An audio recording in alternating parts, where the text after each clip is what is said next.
on Facebook page at Dr. Zabby's Talk Show. Kí gbogbo wa nílé lóko lẹ́yìn òjá kí wá wípé akúbójú ọjọ́ ṣe rí. Mo kí ẹ̀yin ìyá, mo kí ẹ̀yin bàbá, mo kí ẹ̀gbọ́n, mo kí àbúrò, èmi ọmọ yín olólùfẹ́ yín Dr. Zabby's Talk Show. Ayé ọpẹ́ yọ. Ṣé ọjọ́ títí yín náà ní agbára lọ́wọ́ Ọlọ́run? Ayé ọpẹ́ ayọ̀ fún wa ni. Mo kí gbogbo ẹ̀yin olólùfẹ́ mi tí ẹ máa ń bá wa pín ètò wa, tẹ́ máa ń fi comment sílẹ̀, tẹ́ dẹ̀ máa ń bá wa tẹ like. Mo mọ̀ ọ́ lóore, mo appreciate yín. Ní agbára lọ́wọ́ Ọlọ́run, Ọlọ́run á bá mi dùn yín nínú. Ìdáwọ́lé mi àti gbogbo ẹ̀ pátápátá Ọlọ́run á jẹ́ kó yọrí sí dáadáa. Ibo la bá dé, ibo la ti ń bọ̀, ibo là ń lọ. No going back. Yorùbá ni mí, Yorùbá ni ìran mi, èmi ọmọ Odùduwà, èmi ọmọ kóòtù òjìrè. Oh my God.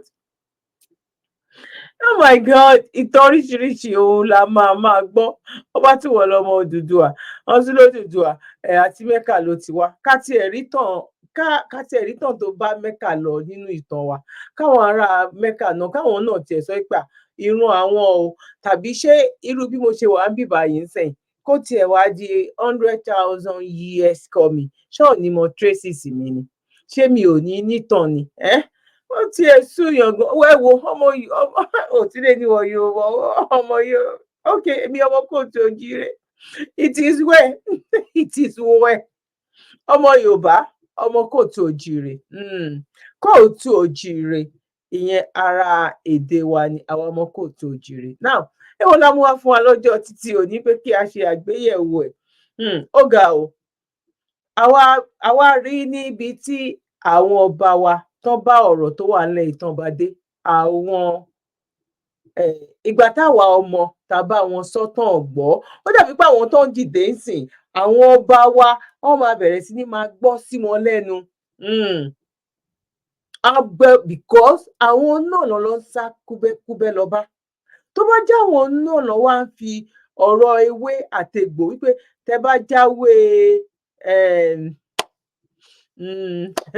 tẹ́ bá jáwé ọ̀tún, tẹ́ bá dá mọ́tò sí, tẹ́ bá wá fọṣẹ dúdú sí, ó máa di tí mọ́tò bá ń bọ̀ tẹ́ bá dúró dè kò lè gbá yín.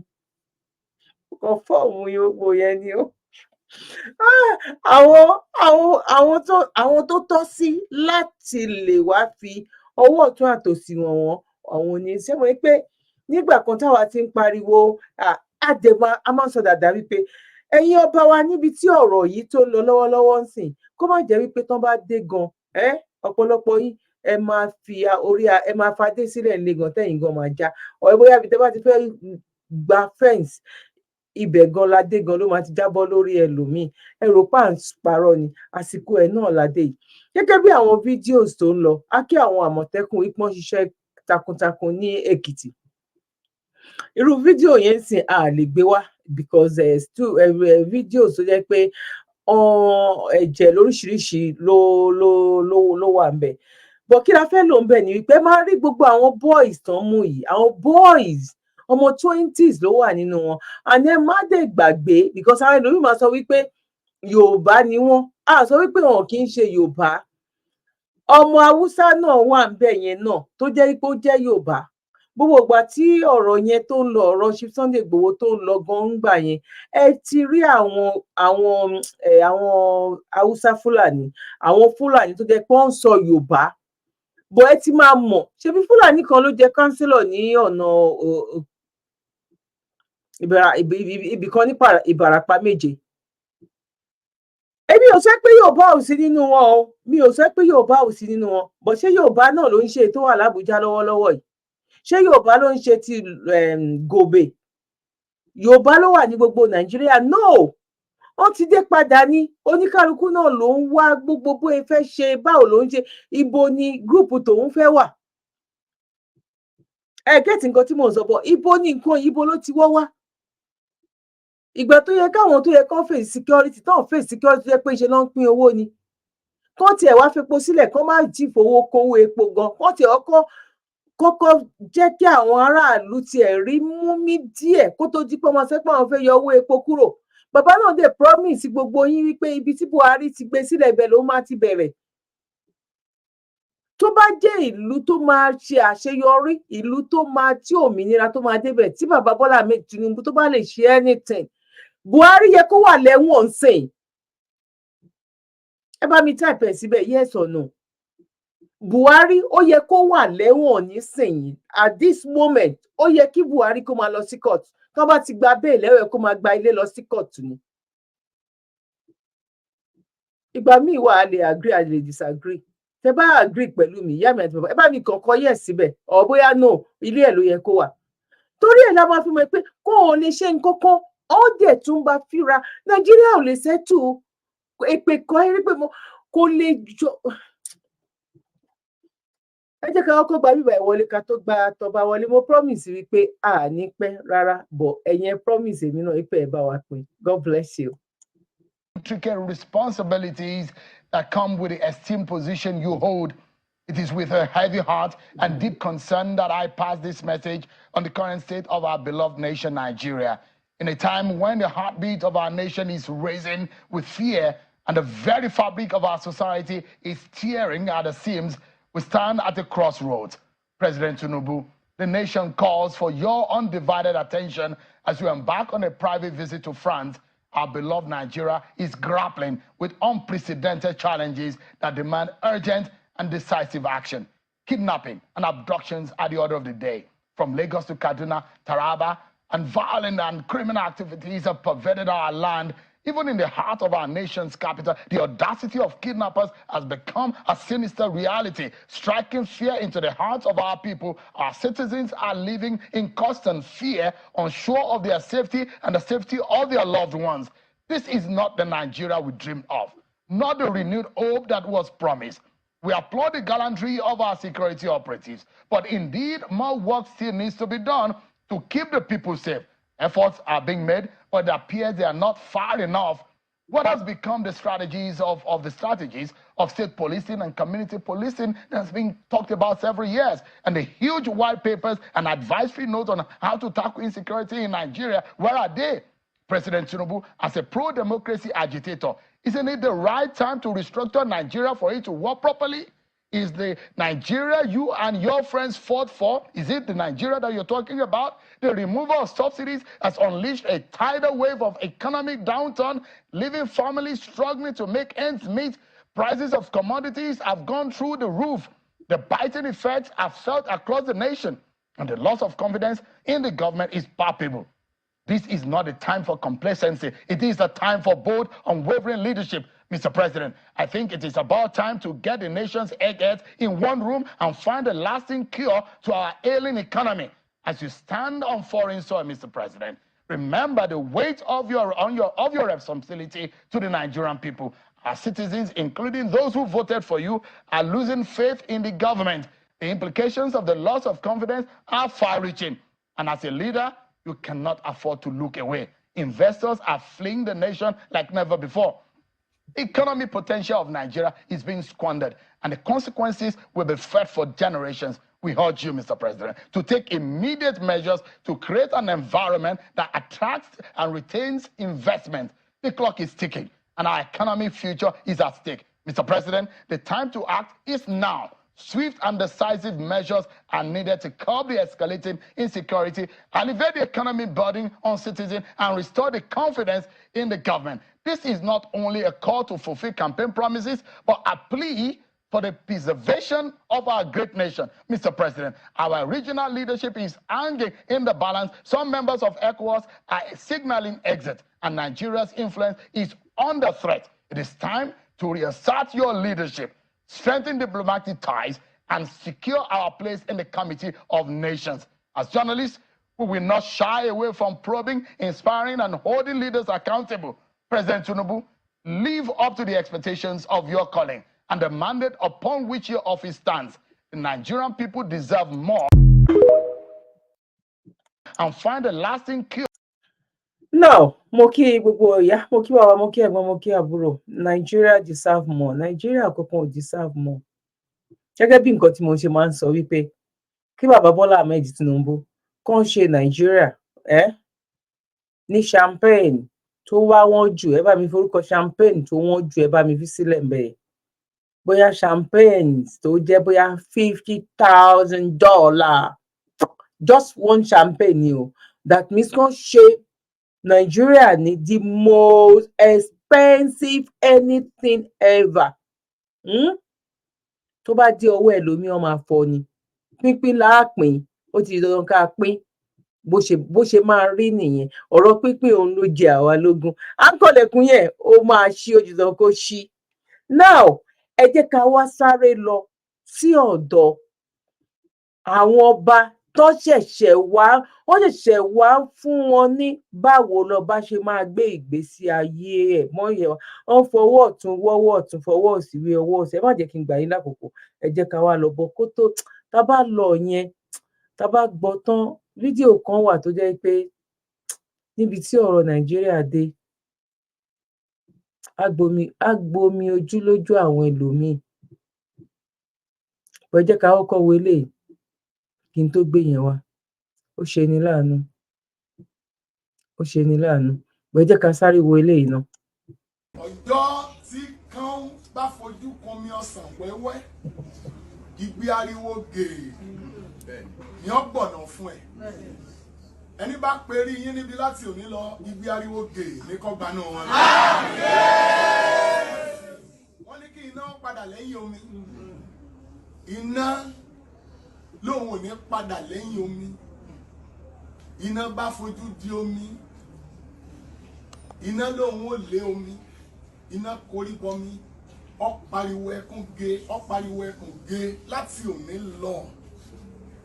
Gbogbo ẹnikẹ́ni, ẹ̀dákẹ́dá èèyàn tó bá perí wa níbi igbe ariwo ní ọ̀bá lọ. Ṣé rí àṣà wa tí jàmbá ṣe ni wọ́n ṣe fìbọn po odidi ọba? Kí ni mo wí sà? Àṣà tó gbọgbẹ́ ni wọ́n ṣe jí odidi ọba gbé. Ta lẹ́rí tó gbé Olúmọ Ẹ̀gbá rí? Àti kánkán àtèrà, kò sí ìkankan nínú wọn tó lè pàdé òkè dà bí ọba tó dá òkè ò bá pàdé òkè dà. Ọ̀rọ̀ ni mo sọ lọ́dún méjì sẹ́yìn, ṣùgbọ́n torí àwọn aláìgbédè wọ́n wá ní Kàsálí ti babaláwo. Wọ́n àmọ́ tí wọ́n tó ń jẹ́ babaláwo, bàbá nínú awo, ẹni tó mọ ìjìnlẹ̀ àṣírí ní jẹ́ bẹ́ẹ̀. Bàbá nínú awo, awo ni wọ́n ń pè ní àṣírí. Psalm 25 verse 14 sí ni àṣírí Olúwa ń bẹ. Pẹ̀lú àwọn tó bá yẹ kí ni sà? Bá bẹ̀rù ẹ̀. Inú ìjìnlẹ̀ àṣírí lọ́lọ́run gbé. Ẹni bá fẹ́ràn ní fìdí ẹ̀ hàn. Àtẹ̀pẹ́ tí wọ́n ló bílẹ̀, kí ló wá bí o? Bíbélì sọ pé láti ètè kọ́ṣe ni Ọlọ́run ti dá ọ̀run òun. Àmọ́ láwọn bá gbìyànjú láyé ni. Èèó. À ń pe àwọn ọmọ kan ní jọ́ọ̀jọ́ nílẹ̀ Yorùbá. Ọba tó lè ṣàlàyé jọ́ọ̀jọ́ ò tó nǹkan mọ́ nílẹ̀ wa. Jọ́ọ̀jọ́ ni ọmọ tí ìyá ẹ̀ bí, tí ìyá rẹ̀ ò dúró wò. Tẹ́gbẹ́ bí ìyá ti bí lọ fayé lẹ̀ ní Yorùbá sọ pé agbè lọ fọ́ omi ọ̀dà ni. Èdè tí a gbọ́ mọ́, ó ń fi ìyà jẹ ọ̀pọ̀ èèyàn. Bó ti ń fi ìyà jẹ ìlú náà ní fi ìyà jọba. Ọ̀tọ̀ lẹ̀sìn, ọ̀tọ̀ ni bínibí. Tá a bá lo èdè bí wọ́n ti bí wa, ẹbọ láàní ṣe ètùtù láàní gbé. Ṣùgbọ́n ká gbédè káwọn òkè kí ni a fi tẹ̀lú ìdó, kí ni ìlú Ìfẹ́, ẹsẹ̀ òtúrọ̀ rẹ́kọ̀, ó ní a fi tẹ ìlú kan, ọ̀sẹ̀ méjì, òun ló tẹ̀ Ìbàdàn. Now, ọba tí ò bá mọ odù tó tẹ ìlú Ẹ̀dó, eku ò ní ké bí eku, ẹyẹ ò ní ké bí ẹyẹ, ọmọnìyàn ò ní fọ́ bí ọmọnìyàn, á wá dàbí aláìmọ̀ ṣe. Àti Mùsùlùmí àti Christianity, kò sí kankan tán fi tẹ ìlú kankan dó ní àwọn ìlú ìṣẹ̀mbáyé nílẹ̀ Yorùbá. Ifá ni atọ́nà ohun gbogbo nígbà yẹn. Wọ́n ń gbà tí ẹ̀sìn sì wá dé, well, à ń tẹ̀lé pé okay, eléyìí ní ká ṣe, eléyìí ní ká ṣe. Bọ̀ ìyẹn wá sọ pé tá a bá ti á jẹ ewédú báyìí, kò sọ pé a ti ṣògùn. Ìyẹn ò sọ pé tá a bá ti mu sàn wẹ́rẹ́, àti dá ẹ wo òrí bó ṣe wà yẹn. Òrí pẹ̀lú ojú dá oyin, tí èèyàn bá ní ògbóǹkangí ọ̀sà àbò ní ikú asthma tó le láì ní ìsìn kankan mọ́ ó ní bí Yorùbá ti ń ṣe yóò parẹ́ wẹ́lò ó lè lò fọ́jọ́ mẹ́ta ojú ọgbẹ́ òdì náà bọ̀tẹ́ wòlíì tó bá wá mú òrí ní ìsìn tó bá fi sínú oyin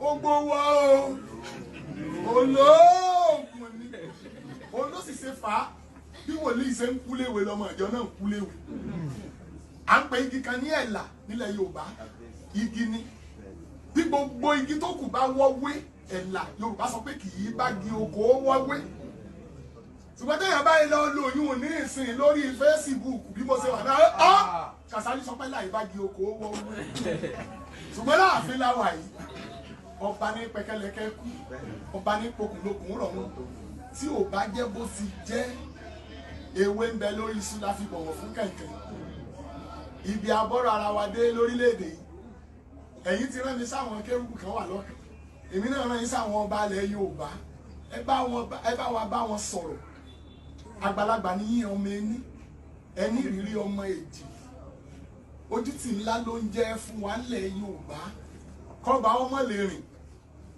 kọ́ ṣẹ̀ṣẹ̀ máa wò pé ẹ̀dá kan ẹ bá ń wẹ̀ ẹ́ sáwọn ajínigbé ti lọ àpẹẹsì wà ń tà nǹkan kúkú ni ó bẹ́ẹ̀ lọ́jọ́ tí àṣà bá gbé ọmọ mọ́kù olúlọ́yẹ kójú ọ̀hún ti gbàlejò mo sọ fún wọn mo ní àwọn orí òkè wa Fúlàní wọn ní ẹjọ́ wọn ṣe àjọ̀dún ni mo ní ẹ kìlọ̀ fún Fúlàní lọ́dún yìí táà bá yìnbọn sí màálù wọn tí màálù wọn bá wá bí a ti ń ṣe nǹkan ọ̀fẹ́ làkúgbò ọ̀jẹ̀ màálù tó bá ti kú ọ̀sọ́ọ̀tì Fúlàní ni o kò ní ìdí ká fọ́ ká nídìí ìbọn tó bá ké mẹ́ẹ̀ẹ́ gbogbo èyí tó bá wò lójú wọn tẹ̀lé mi sà bẹ́ẹ̀ ni kò ní ìdí gbólóhùn ẹ̀yọ́ kíní kan sọ pé kíní kan sọ pé àwọn bòròró fẹ́ gbàjọba ládùúgbò mi wọ́n sì ń fọ́ gílóòbù tí mo fowó iyebíye rà náà mọ́lọ́mọdáwó àwákọ̀ sẹ́yìn náà mo ní níbo ìran yìí ló lórí tẹ́lẹ̀ náà n bá pe ọlọ́pàá ẹ wá ní wọ́n ní bòròró ni ó aṣẹ̀mọ́lù ni ó mú ní ẹ̀mí jẹ́ fi pọ́n ilé ni aṣẹ̀mọ́lù ni ó wo ọlọ́gbọ̀ngbọ̀n òyì dágbére tí fi kẹrù ẹ̀ kúrò láàrin ìlú ọ̀yá ẹ̀yin Fúlàní tẹ́ ẹ́ kó sí ti orí òkè tẹ́ fẹ́ mọ iye ọ̀rá ẹlẹ́kọ̀ọ́ igbó àti gbódégbó ntálákẹ́nu àti ìdíwọ́jú ti jí mèrè ẹ wo bí béèyàn ọba tiẹ̀ gbáyé kọ́ gbáyé bí ẹ̀ ń tọ́dọ́ lọ́wọ́ bọ́ọ̀lù 16 ló kún jọta wí ẹ kún lágbo kan òru làwọn bòròró sì kúrò ládùúgbò gbogbo ẹ̀gẹ́ tí wọ́n ti jẹ wọ́n sanwó ẹ̀wọ̀n tó lọ torí gbà wọ́n ń sunkún wọn ẹ wo ṣé 16 màálù ló ṣẹlẹ̀ gbogbo àwọn bíi 500 tó kù yìí ńgbà àgọ́ mẹ́fà ọba èlò ṣé sanwó ẹ̀gẹ́ àtàgbàdo tẹ́ ẹ fẹ́ràn jẹ wọ́n ní àwa ò san àwa ò kúrò ládùúgbò rẹ bẹ́tà ọ̀tọ̀ ní Christianity kò ní àṣà nkankan sí ẹ akàmọ́ orúkọ tí màálù jẹ́ àti orúkọ tó gbẹ̀mí màálù sì rí àfin àsìbáwí àkùfẹ́ kankan fún Fúlàní ẹgbẹ́ ayé bí ọba ẹ̀yìn ọba wa kí wọ́n ṣe kí ní sà èèwọ̀ ní ọ̀tọ̀ sílẹ̀ Yorùbá kò rí báyìí gbà kan ẹni tí ó bá jẹ ọba ní ìlànà tó tọ́ alálẹ̀ ní í sọ ọba ṣe di ẹni tó jókòó nú mọ́tò tẹ́nìkan wàá mọ̀ kó jókòó wọ́n wá ti ní sa kí ló ń jẹ́ bẹ́ẹ̀ gbogbo ìyẹn ni kẹ́ ẹ ṣe mítìnì kẹ́ ẹ bá wa mú ṣẹ̀ṣẹ̀ lé lórí atólórí àtọba ẹ̀ní kú ní ìsìn ẹ wá wọ èyí tí mo wí ẹgbẹ́ ogún náírà kẹ́ ẹ yọ gbogbo bí ẹ bá ní ìdì níbẹ̀ ẹ̀kún wẹ́wẹ́ ẹ̀gẹ́ èmi mo lẹ́nu mi èmi mo sì fẹ́nu mi sọ àlọ́tọ̀ là.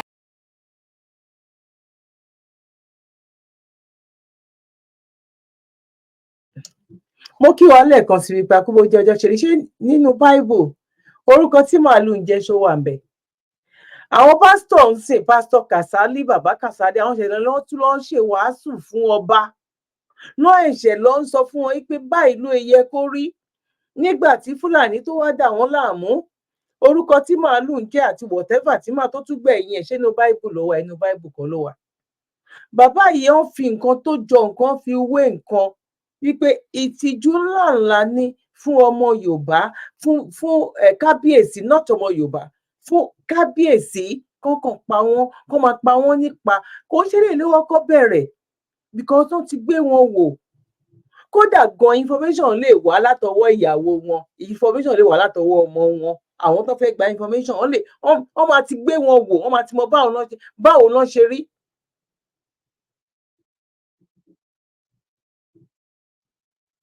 Ó ní pásítọ̀ sọ yìí náà ó sọ̀túnmọ̀ nǹkan tó ń jẹ́ babaláwo now ẹ jẹ́ ká lọ síbòmíì tí mo ní mò ń gbé bọ̀ yẹn ó ṣe ní láàánú ó gbomijé lójú èèyàn bọ̀ a kàn máa fi rí àpẹẹrẹ pé Nàìjíríà ti tán ni Nàìjíríà ṣe kí ni ó ti tán ni ká tó tẹ̀síwájú ẹ jẹ́ ká sáré lọ ṣe cup of tea mi ò ní gbà wá lákòókò. Ẹnikẹ́ni tí ìwọ bá nípa láti ṣe ìrànlọ́wọ́ fún òun náà lẹ́nìkejì rẹ̀ tọ́jú rẹ̀. Zabi Life Saver Foundation àánú lolówó fi rán wa la fi ń sọpẹ́ fọ́lọ́run àwọn ẹ̀dá tó ń jẹ́ aníparere láyé àwọn èèyàn tá a sì ti ń sọpẹ́ pàtàkì gbogbo olólùfẹ́ wa jákèjádò àgbáyé àwọn tó ń bá wa gbowó ṣètò ìrànwọ́ yìí lọ́nà kan àbí kejì. Lóòótọ́ ẹ̀yin gan-an lè jìká tí ò jẹ́ kórí ó jábọ́. Lórí ìkànnì Zabi Life Saver Foundation àkàìmọye ènìyàn lọ́lọ́run ti fọwọ́ tọ́ nípa pé ká mú lára bíntín tọ́lọ́run fún wa tá a fi ń ṣàánú àwọn èèyàn tó kù díẹ̀ fún láwùjọ wa láì fi tẹ̀sìn ẹ̀yà èdè àti àwọ̀ṣe rárá. sẹ́ẹ̀rì bọ́lọ́hún ṣe ń lò wá lórí ìkànnì Zabi Life Saver Foundation táwọn fúnni níṣẹ́ gbalẹ̀ fúnni lóúnjẹ tá a ti ń sanwó iléèwé àwọn ọmọ tí ò lóbìí àti àwọn ọmọ tó kù díẹ̀ fóbi wọn láwùjọ lọ́pọ̀ ìmọ̀ye ìgbà láti yọjú tá a ti gbóúnjẹ lọ fáwọn tó wà nínú ìhámọ́ táwọn olóyìnbó ń pè ní correctional center lọ́pọ̀ ìgbà tá a bá lọ sílé ìwòsàn fún àbẹ̀wò àti pé ká gba àwọn ènìyàn tí ò rówó san lẹ́yìn ètò ìwòsàn wọn àánú àṣewá púpọ̀ nítorí ohun mèremère ohun tá a máa ń bá pàdé lọ́hùn àti ọ̀gọ̀ọ̀rọ̀ àwọn ènìyàn tó ti parí ètò ìwòsàn tí ò rówó san léyìí tágbára wa nìkan ò lè ká. gẹ́gẹ́ bí èrò wa ní Zabi Life Saver Foundation àti bí ẹ̀yin olólùfẹ́ wa ṣe ń sọ wípé kọ́wọ́ jẹ́ tó ti lọ síwájú sí i ló já mọ́ lógun fún gbogbo ẹ̀yin eléyìí ojú àánú jákèjádò àgbáyé wọ́n ràn wá àti jẹ́ kí ètò ìtúbọ̀ tẹ̀ síwájú sí i. ẹ jájọ pawọ́pọ̀ lé ìṣẹ́ òun ìyà nínú bíntín tọ́lọ́run fún wa. ẹ lè fi ohunkóhun tẹ́ ẹ bá dé sọwọ́ sí ọ́fíìsì wa nílé number 6 Bremer Street Sabo Ṣàgámù Ògùn State. tó bá sowó ni ẹ fi sínú àsùnwọ̀n Zabi Life Saver Foundation account níbikíbi tẹ́ ẹ bá wà lágbàáyé account number 579-868-6013 FCMB. fún ẹ̀kúnrẹ́rẹ́ àlàyé síwájú sí i lè pe èyíkéyìí àwọn aṣojú wa nílé +234-812-575-4492 tàbí kẹ́ pè +234-708-434-5696. bákan náà ni ẹ lè fàtẹ̀jíṣẹ́ tàbí kẹ́ pè Dr. Zabi gan lórí WhatsApp nọ́mbà wọn +447-440-715-542 ní Zabi Life Saver Foundation àánú ló jẹ wá lógún. mo kí bàbá mo kí ẹ̀gbọ́n mo kí àbúrò wípé a kú bójú ọjọ́ ṣe rí kó tó di wípé a tẹ̀síwájú ẹ sì jẹ́ ká rẹ́rìn náà tó bá tiẹ̀ jẹ́ pé nǹkan tuntun máa mú wa dìdí ẹ̀ náà ó wà ń bẹ̀ pọ̀ ẹ jẹ́ ká kọ́kọ́ rẹ́rìn náà torí ó fọ́ni kò tó fọ́ni. ẹ̀kọ́ láyé ẹ̀bọ̀ rin ni mo gbé a ẹ̀bọ̀ kàkàgún láyà ṣé èyí gan tó kàkàgún láyà ni ẹ̀yà dúró mọ̀ ọ̀yá gbé káyé ìṣíìsì lẹ́bẹ̀ mo bá mú glass cup sí torí káyé bá fẹ́ mú ọ̀fẹ́ tajú ẹlẹ́rìn dòdò náà lẹ́bẹ̀ káyé bá fẹ́ mẹ́lẹ́rìn dòdò oògùn ẹ̀jẹ̀ ibú tò náà lẹ́bẹ̀ fáyé ẹyẹ ráìsì mo bá ọ̀dà rẹ̀ ni bẹ́ẹ̀ ni mo tún bọ́ gbẹ́ràn ọ̀yà sí iye wọ́n fi ta iye tí iyọ̀ gẹ́dẹ́ iye so ẹ̀kọ́ láyé lórí ọ̀rọ̀ Nàìjíríà ni mo fi wá Nàìjíríà ti políkúrú mùsù wọ́n dẹ̀ fẹ́ lé ó lọ́nà ààrẹ ó ná Èkó kò sí jíjẹ ojú wa ti bo ẹ̀mí wa ti gun ẹ̀yìn tó láyé ẹ bá wà gbẹ́bọ yìí wọ́n dẹ̀ fẹ́ lówó lọ́wọ́ mi ò fẹ́ owó dáadáa mi ò fẹ́ nóòtì o owó kàkàkàkà bíi millions of naira ní ká ẹ máa gbé wá fún ẹ̀yìn tó láyé mo promise rí àdúrà mi bá gbà ẹbọ kùn ọba gbé alọ́sẹ̀ kẹ́bọ̀ ẹ̀tọ́ kiri bàbá ẹ̀ pa. ẹbọ ò gbà ní ẹ̀gbọ́n ṣé bóyá kán ṣe lẹbọ ò ṣe gbà because ó ti fi ọwọ́ gún ojú àwọn tọ́lọ́run ń pè ní wòlíì fún wa àti wọ́n ní ká tẹ̀ wọ́n mọ́lẹ̀ wọ́n ní ká ṣépè fún wọn àwa wà ní hòhò tí ò wá sẹ́ni à ń ké lọ bá, tí ò sẹ́ni tó jẹ́ pé tẹ bá sọ wípé ẹ fọwọ́ gbálẹ̀ kan wípé àdàbí tílẹ̀ ilẹ̀ gan ní kẹ́ ẹ ṣépè fún, wọ́n dẹ̀ ní ká máa gbàdúrà fún àwọn ilẹ̀ ìran ibì kan. Ìyẹn náà pẹ̀lú nǹkan tó ń ṣe wá. Ìgbà tó jẹ́ pé nínú àìsí yìí, nínú ebi tó wà yìí, áàjì máa tó bẹ̀rẹ̀, ẹ máa rí oye tó máa tún láwọn gbélẹ̀ wípé káwọn èèyàn lọ sí áàjì.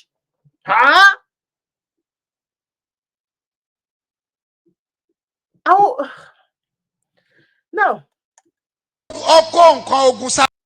Àwọn kan ní Jésù ò jagun. Some people say Jesus Christ did not fight. Matthew 26. Matthew chapter 26. Láti 51. From 51. Nínú àwọn ọmọlẹ́yìn ẹ̀ kó ọkọ nǹkan ogun sára. His disciples had ammunitions for war. Gbàrà tí wọ́n mú Jésù báyìí. Immediately Jesus Christ was caught. Pétérù fa ìdáyọ. Peter drew out his sword. Ó ṣá ẹnìkan létí and cut somebody's ear. Ẹ̀gbọ́n tí Jésù sọ. Do you hear what Jesus Christ said? Kò ní kó sọ ìdá He ẹ̀. did not tell him to throw away that Ó ní sword. ká tẹ́ padà sínú akọ ẹ̀. He said, keep back that sword in the shirt. Tẹ́ padà sínú akọ ẹ̀. Keep it back in the shirt. Ẹ tó bá fi ìdàlà máa fi pa. Anybody that kills with the sword shall die by the sword. Nísìn. Now, wọn ò tí ì pa ẹnikẹ́ni. nobody has been killed. Wọ́n kàn mú mi ni. They have just caught me. O lè lo idà láti fi pààyàn náà. So you don't have the right to kill anybody with ṣùgbọ́n a tó bá sword. pa ènìyàn. But when they kill, idà la ó fi pa ẹni tó pa yìí. that person will be killed as Tó well. sọ nìyẹn That's náà. what Jesus Christ was saying. Tẹ́ bá tún lọ sí ìwé ìfihàn. If you go to the Revelation 30 verse 10. 13 verse 10. Ẹ tó bá pààyàn nípa idà. Anybody that kills by the Nípa sword idà la ó ti pa. shall by the sword be slain. Bíbélì sọ náà. That's what the Bible says. Mi ní kẹ́kàkiri ilé lóògùn. I'm not saying you should start going to the Rárá. herbalist house. Rárá. No. Ṣùgbọ́n. But ẹ ṣeun tẹ́ mọ̀ pé ó tọ́ tó yẹ. do things that you know that are Láti fi right. protect ara yín, àwọn ọmọ yín, ọkọ yín, ìyàwó yín, ìlú yín, agbègbè yín. That you can use to protect yourself, your family, your surroundings, your environs. O ò lè gbé ìbọn. If you cannot bear arms, Bíbélì sọ pé ká padà sí ilé. but the Bible says we should go back Pé home. ká fi ẹ̀kọ́ Kristi tì ná. Set aside the teachings of Ká Christ. padà sí ilé. Let us go back home. Ṣé bínú Bíbélì ló wà? Is it not in the Bible? Hébérù 6 verse 1. Hebrews chapter 6 verse 1. Ṣùgbọ́n But ó ní ẹ padà sílé. he said go back Kẹ́ home. ṣe pípé. Do the perfection. Kí ni pípé? What is the perfection? Kí ni pípé? What's the perfection? Ó ní ṣùgbọ́n He said but ẹ má lò nípa ti èṣù. don't use it in the Ẹ ways of the ṣe devil. pẹ̀lú pàtì Ọlọ́run. Do it in the ways of God. Má ṣe oògùn tó máa bá tiyan jẹ́, má ṣe tó máa pànìyàn. má Don't ṣe do tó máa things that bẹ́ẹ̀. will destroy people's lives. That will Ṣùgbọ́n kill people. àkókò ẹ̀ nìyí o. But this is the time. Àkókò rẹ̀ nìyí. This is the time. Àkókò tá a máa tọ́jú ara wa This is nìyí. the time to take care of Jésù ourselves. ni mo wá nípa tara. Jesus Christ said, Mo wá nípa physically tẹ̀mí. and spiritually. Nípa tẹ̀mí là ń bá lọ tẹ́tẹ́lẹ̀. We are going But to báyìí sí but now nípa tara. we have to go in the physical. Mo ti Jésù sọ ni. That's what Jesus Christ said. Mi ò ní olóṣàyà gbàgbà. mẹ́sẹ̀jì yẹn fún àwọn ọba ìjòyè, àwọn tó jẹ́ wípé ó fi ẹ̀mí wọn sí ọwọ́ àwọn pásítọ̀ wọn. Whereas pásítọ̀ tẹ́lẹ̀ kúnlẹ̀ sí iwájú ẹ̀. Microphone tí pásítọ̀ yín tó gbé sọ́wọ́ gan, wọ́n ti parí iṣẹ́ lé lórí. Wọ́n rin ẹ̀yin ní òhò. Nothing should be audacious. Rárá o. No. Ṣùgbọ́n But try.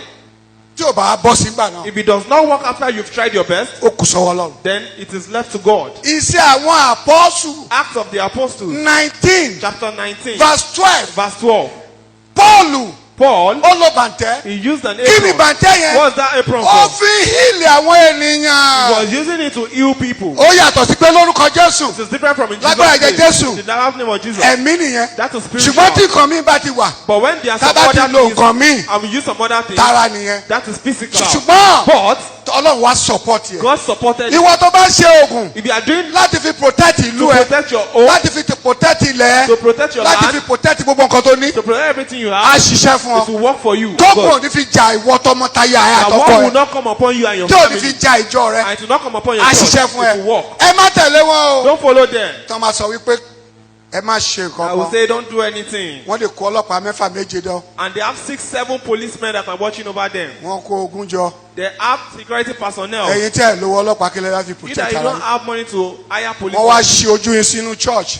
They will not put your eyes in the Kẹ́ máa church wá sí church. so that you can be coming to church. Kẹ́ máa wá sí church. So that you can be coming to So church. tẹ́ bá fẹ́ kú kẹ́ kú. So that if you want to die, you can even die. Àbí? Is that all? Irọ́ o. No. Àwọn ọmọjọ tèmi. My own Èmi members, sọ fún yín I'm báyìí. telling you, Ẹ má ṣe oògùn kà. don't do Ẹ evil má ṣe ohun tó máa charm. bá tènìyàn jẹ́. Don't do things that will destroy Ṣùgbọ́n people's Bíbélì lives. tí mo kóòtù fún yín But yẹn. what I've quoted Ẹ lọ for you, kà go á. and read it Ohun tó bá yẹ yourself. kẹ́ ṣe. Whatever you're supposed to Ẹ do, ṣe. do it. Kò sẹ́ṣẹ̀ ń bẹ̀. There is no sin. Bí fídíò bàbá yìí ó ti jáde bóyá bíi last year nígbà táwọn Fúlàní tó bẹ̀rẹ̀ lóní rẹpẹtẹ yẹn náà òun ni bàbá yìí náà lọ sọ nǹkan báyìí náà kọ́lọ́run kò ṣe dáadáa fún wa nísìnyí ó kù wípé aráàlú nìkan kọ́ gbogbo wa àtijọ́ di kankan náà gbogbo wa là lọ́wọ́ ń bẹ gbogbo wa là lọ́wọ́ ń bẹ bọ́rọ̀ yìí ṣe dà yìí gbogbo wa là lọ́wọ́ ń bẹ gbogbo wa pátápátá ló ń bá wí sí gbogbo wa lọ àtọ́ba àtìjòyè tó rántí pé wọn wọ̀ ọ́ rí pé gbogbo wa the same thing ni wa the same category ni wa wọ́n ti gbé everybody wọ́n ti gbé ọba àtìjòyè àti olórí míì gan ó lágbára ju kábíyèsí gan lọ. Olórí míì gan ó lágbára ju kábíyèsí lọ. Interview tán ṣe fún ọba tó escape yẹn màá gbé wá láìpẹ́ kẹ́ gbọ́ nǹkan tí ọba tó escape nínú àwọn ọba méjì tán pa yẹn kẹ́ gbọ́ nǹkan tán sọ á gbé wá láìpẹ́ lágbára lọ́wọ́ Ọlọ́run. Mo kí wa pé akúbojú ọjọ́ ṣe rí níbikíbi tí ẹ bá ti ń wo ètò yìí ẹ jẹ́ á gbọ́ nǹkan tí ọba náà sọ. Yorùbá ká àwọn Haúsá ń pòwe fún yín lójoojúmọ́ àwọn Fúlàní ń pòwe fún lójoojúmọ́ wọ́n ń fìbọn jó lójoojúmọ́ wípé àwọn ń bọ̀ o ẹ̀rín ni Yorùbá ń rín Yorùbá ń kàsí cruise àwọn Ìgbò ń pòwe lójoojúmọ́ wípé àwọn náà ti múra sílẹ̀ o pẹ̀lú AK-47 Yorùbá nìkan ló ń rẹ́rìn tó ń kàsí cruise Ọlọ́run nìkan ló mọ nǹkan tó fi dá wa.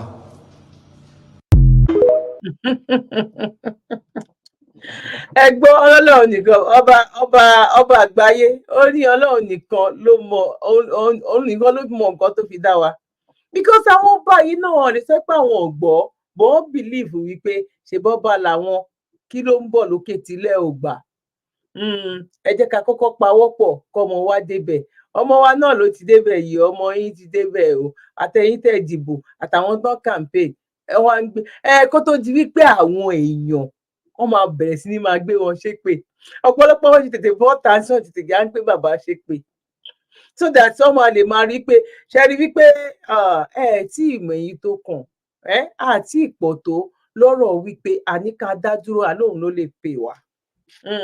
Ẹ̀yin tí a bá ti darapọ̀ mọ́ mi lórí TikTok ẹ lọ darapọ̀ mọ́ mi lórí TikTok Dr. Zabby lórí TikTok ọ̀rọ̀ marriage and relationship òun la máa gbéyẹ̀wò ń bẹ̀ ní àti ìgbà yìí lọ ní agbára ní ọwọ́ Ọlọ́run gbogbo bàbá máa ń ṣe Ọlọ́run á kọ́ wa mọ̀ ọ́ ṣe because nǹkan tí mò ń ṣe tẹ́lẹ̀tẹ́lẹ̀ nìyẹn mo sọ nínú fídíò mi kan màá sọ́nà fún àwọn tó ń bá ti mọ̀ tẹ́ bá lọ wo program mi bóyá bíi 6-7 years ago marriage and relationship ló ń jẹ́ marriage and relationship òun ni mò ń ṣe à ń báyàn wọkọ à ń bọ́kọ wáyàwó à ń ṣe gbogbo àdẹ̀dúpẹ́ lọ́dọ̀ Ọlọ́run wípé Ọlọ́run náà ó gba ọwọ́ wa náà so àwọn ìdílé tó pọ̀ papọ̀ ní agbára lọ́wọ́ Ọlọ́run kò dẹ̀ ní bàjẹ́ lágbára lọ́wọ́ Ọlọ́run à ń give advice à ń ṣe counseling and so on and so forth kọ́lọ́run kó ṣàánú fún wa á kí gbogbo ẹ̀yin tí ẹ̀ ń bá wa dá sí ọ̀rọ̀ foundation wa àrọ́mọdọ́mọ wa kò ní gbégbá abára account number wa wà ń bẹ ẹ bá wa gbọ́nwọ́ sí lágbára lọ́wọ́ Ọlọ́run ojú òní tiwa ọ̀rọ̀ wa dayọ̀ náà ẹ jẹ́ ká sáré lọ sí fídíò yìí ó ṣe ní láàánú níbi tí ọmọ Nàìjíríà tó bá ara wọn ó ṣe ní láàánú. Have everything on tape. Their conversation.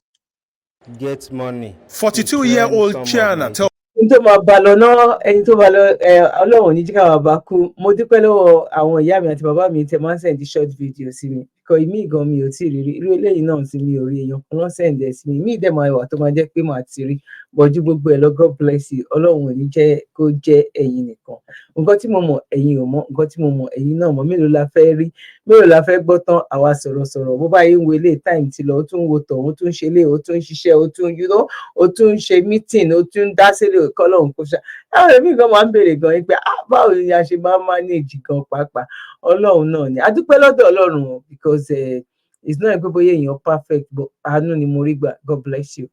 Pastor Solomon is a father of 6. In his claim, economic hardship had led him to the choice of selling his 4th child, 8-year-old Ushafa Chianatali, with the hope to train his other children with the proceeds. In the process, he enlisted the services of an accomplice, Pius Ondoaka, in Benue to link him with buyers in Abuja.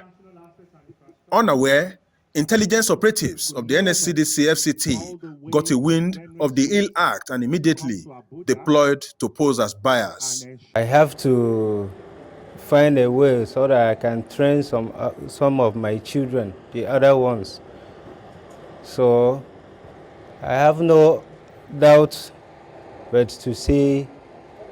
to ask one of my language men, how will I get money to train some of my children?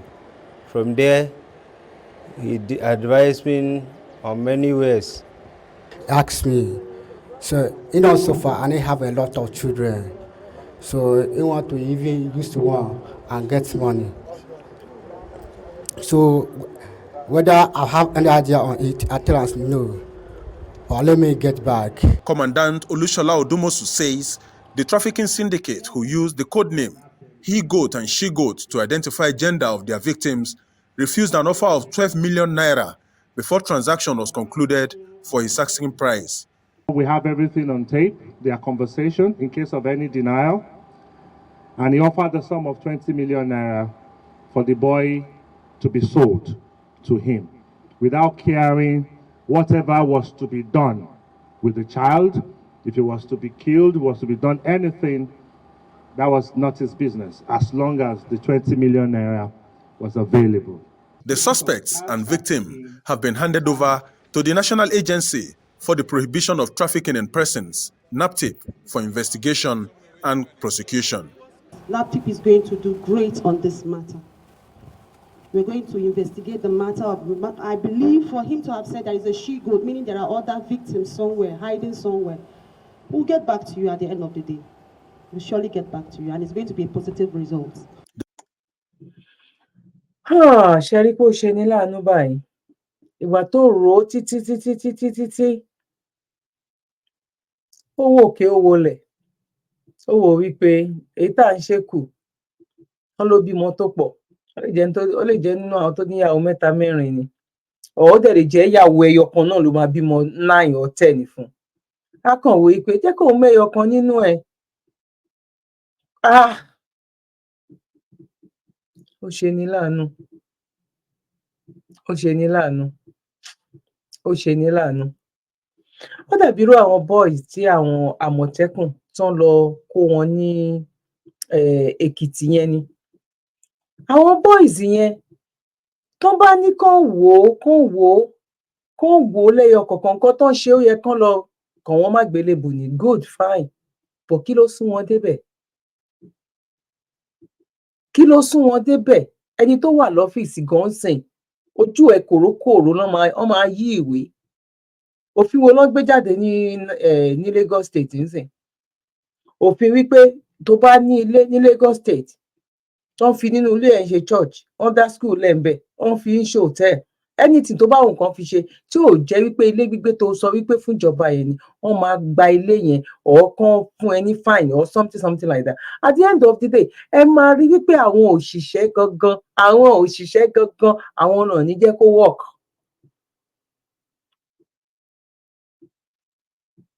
Owó ilẹ̀ kí ló ń porúkọ ẹ̀ tó ń san ní Èkó? Tournament rate tàbí kí ló máa ń pè tàbí tournament whatever tó máa ń pè tán. Àwọn òṣìṣẹ́ ló tún jẹ́ ìtọ́jú ńlẹ̀ ńbẹ̀. Ìwọ tó bá nílé lẹ́kọ̀ọ́ ló mọ nǹkan tí mò ń sọ yìí. Ẹlòmíì wà oye tó yẹ kó máa san lọ́dún ó what 500,000. Tó bá ṣẹ́tù àwọn òṣìṣẹ́ wàá san 50,000 naira. Tó bá ṣẹ́tù àwọn òṣìṣẹ́ wàá san 50, nǹkan tó yẹ kó san 500,000 wàá san. Wọ́n máa rè ó pọ̀ jù, ẹ má jẹ́ ká exaggerate, bóyá wàá san 50,000 or 150,000 or 100,000 máa san sápò ìjọba. Àwọn máa gbà yí tó bá ṣe kinní nínú ẹ̀, ẹ máa jọ wo ṣe. That is Nigeria for you. Ní ẹni tó mọ tí ilẹ̀ ẹni tó mọ ọ̀hún mọyé ọmọ tán bí, ọ̀hún mọyé ẹni tó kú, ọ̀hún mọyé ẹni tó wọ Nàìjíríà, ọ̀hún mọyé ẹni tó jáde. A ní kò sí nǹkan kan sẹ́ẹ̀ ju wípé a ní kó ní kálukú lọ ń bẹ̀ òun ló máa gbẹ̀yìn. bọ̀ ìgbà wo ni àsìkò wo ni àfi lọ́lọ́run lọ́wọ́ bọ̀ àníyé má kànlẹ̀kùn yẹn mo dẹ̀ mọ̀ pé Ọlọ́run máa gbóhùn ẹ̀bẹ̀ wa ẹ wo fine boy ẹ wo ọmọ kékeré yẹn tó bá lọ tà tó gbowó yẹn kò mọ nǹkan tó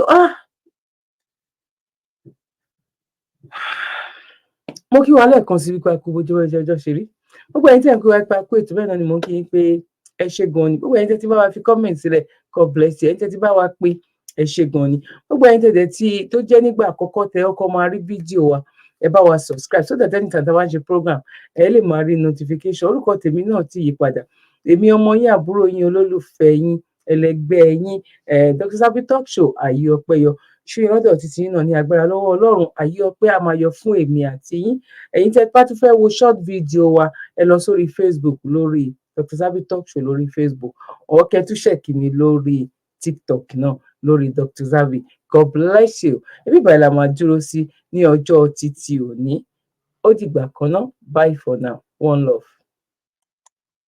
tó bá ṣẹlẹ̀ ní tó bá ṣẹlẹ̀ ẹja gbọ́ ní Ṣàbọ́là Sons tiwa kò ní ṣòro. Ṣàbọ́là Sons Nigeria Limited káròyìn èèyàn tó ká bá bẹ́ẹ̀ mú gbà. bọ́rọ̀ bá dọ̀rọ̀ ilẹ̀ àti ilé tó já sí pé ẹ bá fẹ́ talẹ̀ ralẹ̀ tàbí ẹ fẹ́ ralé talé. ká bá ní kọ́lé gbalé tó dáa fún ni. ní gbogbo Ìjẹ̀bú Òde àti ìpínlẹ̀ Ògùn pátápátá. Ṣàbọ́là Sons Nigeria Limited gẹ́gẹ́dẹ́ ẹgbà bẹ́ẹ̀. yàtọ̀ fún pé wọ́n ti fọkàn tán finú tọ́jú lódodo níbi iṣẹ́ wọn. ilé iṣẹ́ wọn ti níwèé àti òǹtẹ̀jọba tó pé. wọ́n yàtọ̀ fún àwọn gbàrọ̀gùdù estate and properties tí ò lóǹtẹ̀jọba. Ṣàbọ́là Sons Nigeria Limited wọ́n wà fún gbogbo ènìyàn pátápátá léyìí tó fi jẹ́ wípé wọ́n ní àwọn ilé ńláńlá àti àwọn ilẹ̀ ńlá bíi mansion duplex plaza complex lóníranran bẹ́ẹ̀ sì ni wọ́n ti ní àwọn bungalow flat léyìí tó wé ọ̀gára rárá 5 bedroom flat 4 bedroom flat 3 bedroom flat 2 bedroom flat tàbí self-contained tó bá wá sí nípa ọ̀rọ̀ ilẹ̀ bí Ṣàbọ́là Sons Nigeria Limited wọ́n nílẹ̀ industrial commercial àti residential land ó sì acres tàbí plot by plot lẹ́fẹ́ ẹ kàn sí wọn lónìí lọ́fíìsì wọn 32 Dagon Street Ìjẹ̀bú Òde tàbí number 9 Adesinbo Street off Molipa Road Ìjẹ̀bú Òde Ògùn State Nigeria ẹ lè fàtẹ̀jíṣẹ́ sọwọ́ sí wọn lórí ímeèlì wọn sabolawood08059@gmail.com ẹ̀lú wọn ní +234 805 217 1294 tàbí